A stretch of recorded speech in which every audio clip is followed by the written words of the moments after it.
So you mentioned investment. So let's go there for a little bit. How is everything rigged against the middle class, and what would you do to change that, starting with, of course, your own district? So first and foremost, I'm a capitalist, right? So I don't want to. I know the independent tag has a lot of baggage with nobody knowing which direction you're coming from, but I know that we can use capitalism as a tool for better or for worse. And what I see is it used for worse a lot, right? Systemically, the most recent example being the $1.5 trillion tax bill, which produces a giant unpaid for windfall that they will then turn around and say the middle class needs to pay for to be fiscally responsible for a balanced budget by cutting entitlements.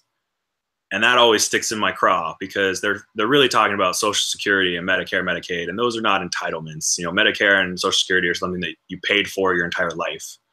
And we've already learned our lesson, if we study history at all, from the Great Depression, why we created Social Security, and the 60s, why we created Medicare. There's just a lot more we could be doing. If we took health insurance in particular off the employer and the individual as a cost, we would drastically improve the economy. But when I look at the landscape today, we hear a lot about the top 1% in the stock market, but the median household income in this country is $60,000. Even here in Southern California, it's $70,000. The median price for a home in California is $710,000. So we can chuckle at millennials not being able to find homes because they've got their avocado toast, right? But it's not the real system. And more than anything, the stock market was never designed to be America's retirement strategy. And that's what I'm seeing more and more and more. Every time you hear privatization, that really just means dumping the liability onto the stock market. And when the stock market crashes, I know the middle class gets crushed, and the institutions, right? The old saying, when there's blood in the streets, they make more money. So you're not sounding like a capitalist right now. That's a compliment coming from me. But you started saying, I am a capitalist. So can you kind of, I think people have a different definition of what kind of capitalism really is. And I think it kind of like there's a kind of spectrum of it. I would argue what we have is total predatory capitalism. But I think capitalism in nature also has a predatory element. So in a way, they're kind of one and the same. So here's what I can tell you. I agree with you. Capitalism is an economic tool, right? Not a governmental system. So democracy, or what we have, representative democracy, is the governmental structure that I want. Capitalism is the economic structure that I want. I do believe that the government's job is to provide a basic social safety net, right? A lot of things we all agree on: property rights, military that keeps us safe, not necessarily one that's an imperialist, right? Wasteful spending machine. So to your point, capitalism can be easily misused because it is at its root greedy, right? To find the lowest cost of doing business means paying your workers the least. That's just kind of a fundamental component of the whole thing.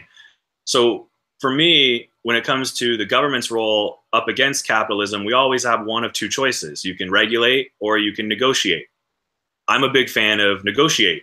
I don't really want big government regulating every sector of business because they don't always know how, and it's usually relatively inefficient. What I'd like to see is the employees get to unionize and have that system fostered so that they can fight for safety on the job, for good wages, for healthcare, in a way that's mutually beneficial for them and the company, which is what we used to do. I'm not here to reinvent the wheel. I'm just here to take us back to some systems that actually helped level the playing field.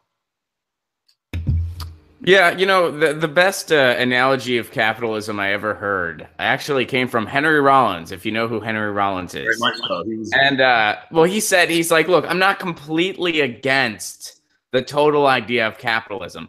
I just think that if capitalism was a person, it needs to be tied to a chair to the point where it can just move its little finger a little bit. Like it can move its finger a little bit, and there's a little air hole so it can breathe just enough. If it's regulated that much, capitalism is okay. And I actually think he nailed it. I think that, you know, the idea that you can have a market where people can participate in, people can, you know, put their stuff out there and try to make an honest living, that's fine.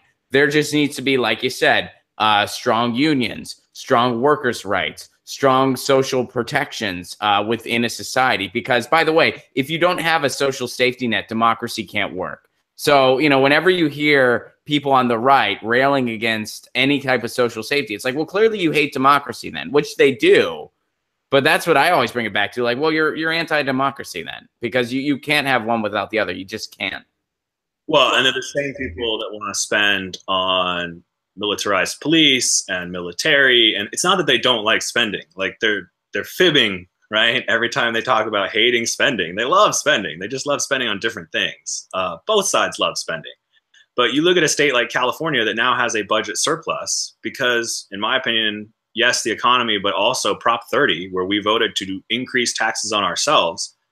I travel the country for my job. I hear every part of the country referring to California as the land of fruits and nuts and California, right? But we're the ones actually paying our bills and balancing our budgets. So, yeah, I'm just really tired of the partisanship and the back and forth. I'd rather see some things get fixed for the middle class. Hey guys, thanks for watching. That was a clip from Get Your News On with Ron, the world's first viewer-curated streaming news show. What does that mean? That means I log on to a stream and people tweet me articles over on Twitter at Ron Placone, or they use our Reddit subsection, which is just Get Your News On with Ron over on Reddit. And that's how we build the show. I'm seeing all these articles for the first time. We are literally getting our news on together. Follow me on Twitter at Ron Placone so you can participate. And this show streams live every Tuesday through Friday at 10 a.m. Pacific Standard Time. So please do tune in. If you want to support this show, you can do so over on patreon.com/Ron Placone, where for as low as $1 a month, you get access to exclusive podcasts every week, exclusive videos, free tickets to shows when I'm performing in your town, and more for as low as $1 a month. Please do consider it. Thank you so much for your support. This has been Get Your News On with Ron.